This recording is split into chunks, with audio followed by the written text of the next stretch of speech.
ರಾಮನಗರ ಜಿಲ್ಲೆ ಎಲ್ಲ ಭಾರತೀಯ ಜನತಾ ಪಾರ್ಟಿ ಹಾಗೂ ಜೆಡಿಎಸ್ ಎನ್ಡಿಎ ಮೈತ್ರಿಕೂಟದಿಂದ ನಮ್ಮ ರಾಜ್ಯಾಧ್ಯಕ್ಷರು ಹಾಗೂ ಜೆಡಿಎಸ್ನ ನಾಯಕರುಗಳಾದಂಥ ನಿಖಿಲ್ ಕುಮಾರಸ್ವಾಮಿ ಅವ್ರನ್ನ ಮತ್ತು ನಮ್ಮ ವಿಜಯನಗರ ಅವ್ರನ್ನ ಇವತ್ತು ಅಭೂತಪೂರ್ವವನ್ನು ಸ್ವಾಗತವನ್ನು ನಾವು ಕೋರ್ತಾ ಇದ್ದೀವಿ.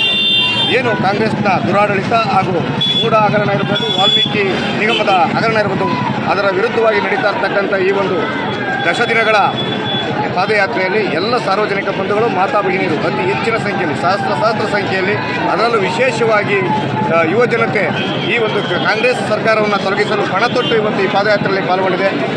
ಅದಕ್ಕಾಗಿ ಈ ಕೂಡಲೇ ಮುಖ್ಯಮಂತ್ರಿಗಳಾದಂಥ ಸಿದ್ದರಾಮಯ್ಯನವರು ನೈತಿಕ ಹೊಣೆ ಹೊತ್ತು ರಾಜೀನಾಮೆ ಕೊಡಬೇಕು. ಇಲ್ಲದೆ ಹೋದರೆ ಮುಂದಿನ ದಿನಗಳಲ್ಲಿ ಇನ್ನೂ ಅತಿ ಉಗ್ರವಾದಂಥ ಹೋರಾಟ ಗ್ರಾಮಗಳಲ್ಲಿ ಪ್ರಾರಂಭ ಆಗುತ್ತೆ ಅಂತ ಹೇಳೋಕ್ಕೆ ಇಚ್ಛೆಪಡ್ತೀನಿ. ಸರ್, ಡಿಕ್ ಮಾಡ್ಕೋತಾವ್ರೆ ಅಂತ ಹೇಳಿದ್ರು.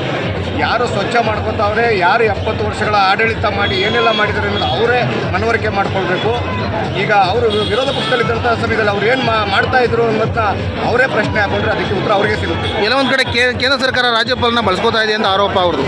ಯಾವುದೇ ಕಾರಣಕ್ಕೂ ರಾಜ್ಯಪಾಲರು ಅವ್ರದ್ದೇ ಆದಂಥ ಕಾನೂನು ಚೌಕಟ್ಟಿನಲ್ಲಿ ಕೆಲಸ ಮಾಡ್ತಾ ಇರ್ತಾರೆ ಹೊರತು ಯಾವುದೇ ಸರ್ಕಾರದ ಕೈಗೊಂಬೆ ಆಗಿರಲ್ಲ. ತಮ್ಮ ಹೆಸರು ಸರ್? ರಾಘವೇಂದ್ರ, ಜಿಲ್ಲಾ ಪ್ರಧಾನ ಕಾರ್ಯದರ್ಶಿ, ರಾಮನಗರ.